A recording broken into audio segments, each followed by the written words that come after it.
global.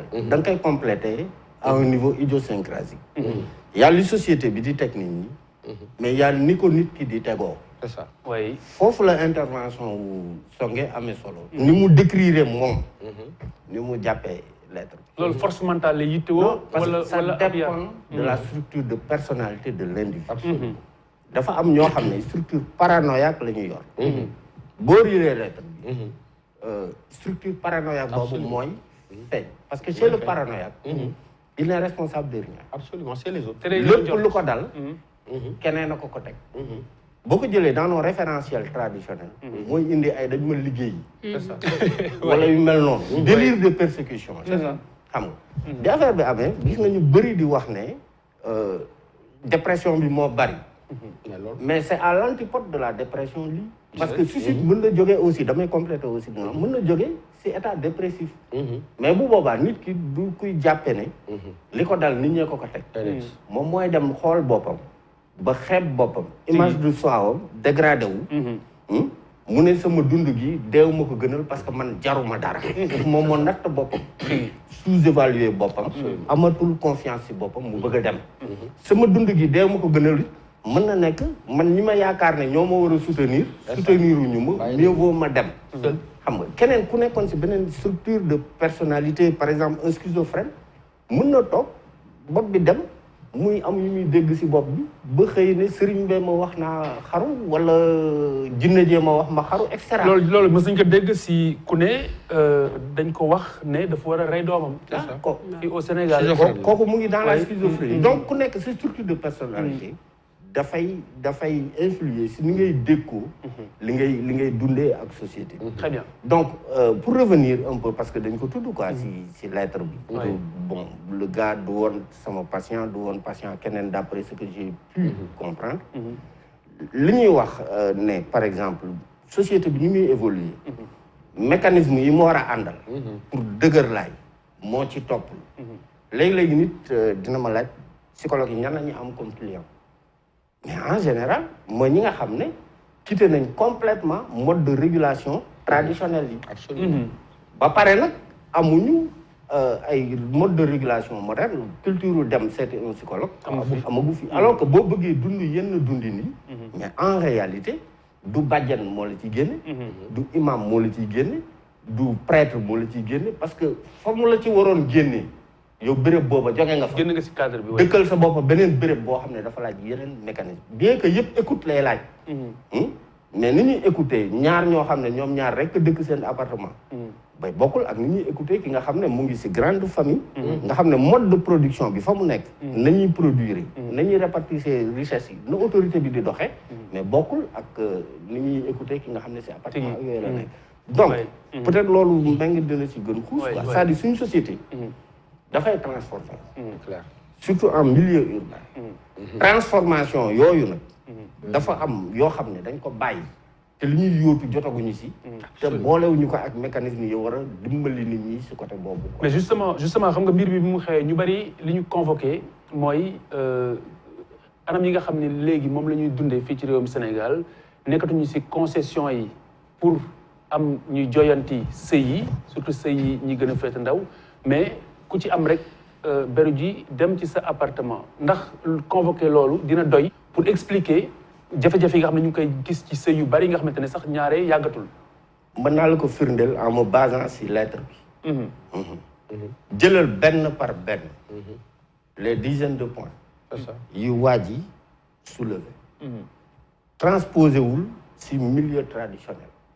point bu ci nekk. dans nos sociétés traditionnelles. am nga interlocuteur. am na réponse ci loolu. sa jabar xañ la boppam.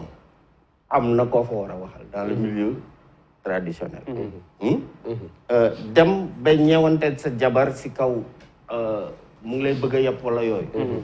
am na foo koy waxee. mais léegi loolu moo amatul structure boobu moo amatul. léegi li fi des mooy dund ko ak nit ki. day mujj nekk confrontation. est-ce que loolu dañ ko mën a wér. parce que bul fàtte ne. ay famille ñoo daan sëy. quand même. ay famille ñoo daan sëy bi mu ne ay famille ñoo daan sëy. ça veut dire que mécanisme liñ fi naan jaar ba régler problème mu sëy yi day romb way dencante yi. mais léegi ay nit ay sëy ay ñaar ñooy dox daje.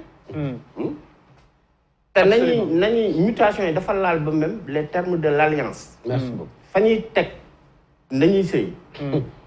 dina nekk si benn angle réduit boo xam ne des fois ak ni ñuy dundee léegi duñ ci xajal kenn. boo xajalul kenn nag bu dara xewee. médiation mënatul am confrontation mooy am te confrontation bi à la kulli alin dafay jël violence. léegi jamono moo dox ba ñu toll ci loolu wala ñun suñu wàllu bopp ñoo dox ba àgg si. jamono day dox d'accord mais ñun jamono day dox mais dañ koy gunge. fa mu ñu jëmee nag ñun ñoo ko war a définir suñu bopp. oui. bokkuma ci ñi nga xam ne bon pour paraphraser Rousseau la mu na wax je ne préconise pas le retour à la bêtise originelle. quoi je ne dirais pas ça. mais am na yoo xam ne mënatuñ ci dellu. mais léegi fi ñu jëm ñun ñoo war a créer ay mécanismes yoo xam ne dañu ànd ak loolu. ma wax la benn exemple affaire bu ndaw bu ñu fàtte dans toute cette affaire te mu metti ma ba si kanamu yàlla. ñu ngi naan waa ji ñu ngi naan ndaw si mais demal si école bi xale yi doon jànge di nga fa fekk des problèmes maa la wax loolu. am na déjà. parce que ña xale yooyu gaañ. dafa am ñu ñu bokkaloon classe. dafa am ñu xale yooyu ñu bokkaloon banc. justement j'allais y venir ñu leen jëlee en charge tey. j'allais y venir parce que boobu tey da nga nekk dans une société moderne. mais da ngay prévenir c'est question de santé mentale. ba teg ay dispositifs yoo xam ne li société moderne war a àndal da koy teg. très bien alors Mbengue est-ce que convoquer mutation boobu rek doy na pour expliquer situation. waaw dina expliquer lu bëri mais dama bëggoon revenir tuuti si quelques éléments yi am fii balaa ma ñëw si sa question. parce que xam nga jugement boobu. boo ko xoolee c'est pas gratuit. qui suicidé wu moo poussé les autres à avoir ce jugement-là. Lettre je ne l'ai pas lu hein. Il y a quelques titres ak yenn yi sur rapporté je ne l'ai pas lu en intégral parce que aw moon kii bi opportunité bi. mais waa ji moom objectif am. mooy. voilà ñu xam ne kii d'abord maanaam ñu beddi ko quoi ñu yàq image am. loolu la si jublu woon. yàq image donc moom moo poussé à ce jugement là donc nit ki jël position c'est pas du lu hasardeux quoi. dafa clamé jabaram. waaw dafa clamé jabaram. ak ñu si seen yoon nekkul. waaw dafa clamé jabaram parce que nekkatul ci sphère bi nga xamante ni fa la waroon clamé ñu pencoo ko. waaw dafa clamé jabaram convoqué le tribunal populaire rek. voilà le climat ba pare clamé société bi. soo ngay rappelé na ko léegi. je pense que même professeur wax na ko dafa clamé société bi si ni ñu ku nekk mu wax la le rôle négatif que tu as joué. et que yaa yóbbu situation si paroxysme boobu. te loolu dañ ko war a déglu.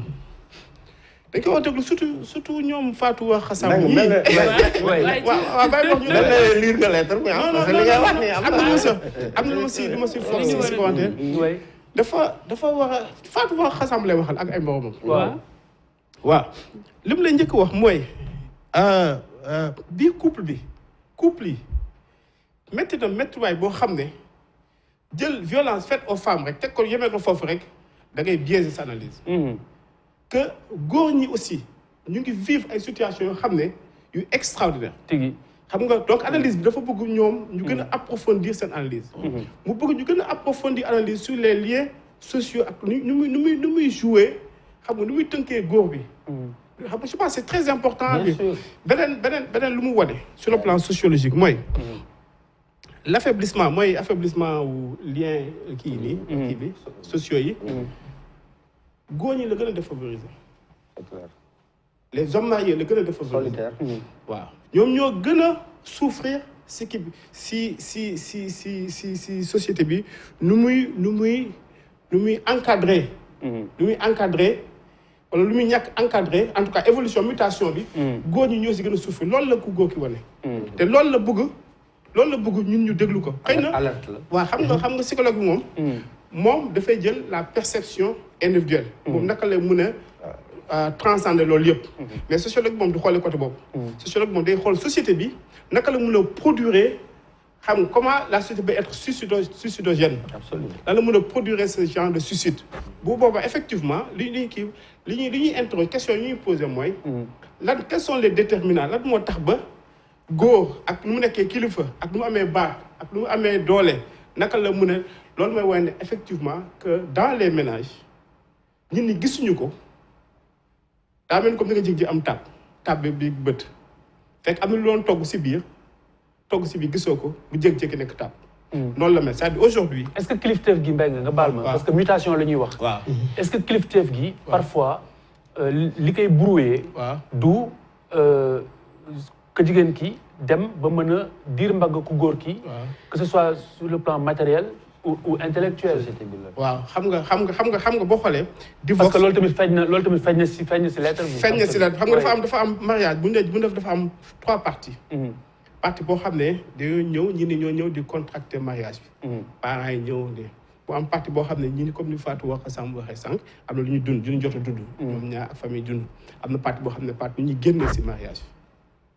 partie nu ñuy génnee si mariage bi nag moom la société bi réglé wul par rapport à cette situation là. dafa wane ne. échec la. voilà que nu ñuy réglé génn si mariage bi. génn si mariage bi. tant au niveau du jugement qu'au niveau de l'intervention des différents acteurs yu évoqué parce que nee na leen yéen cette intervention ni nga ko defee comprendre leen profondeur situation vous avez analysé la chose de façon superficielle donc vous n'avez pas été non j'ai pas lu tu as saisi l'idée alors vous n'avez pas bien interprété vos rôles. Il a accusé directement. Voilà, donc il a accusé. Et accusation, nous avons déglu. Parce que moi, c'est juste un exemple. Mais vous interroger la plupart des hommes mariés. Il y a des millions. Voilà, surtout dans ce moment de processus, au niveau du jugement, tribunal, bu ma ñu plus systématique. Qui m'a dit que am doom, qui m'a dit doom bi go moy def ni, etc. Parce que comme nous avons une mutation. Mutation dafa expliquer lu bëri. xam nga bu njëkk ba góor bi ak jigéen bi la différence sociale. bëriwul woon trop.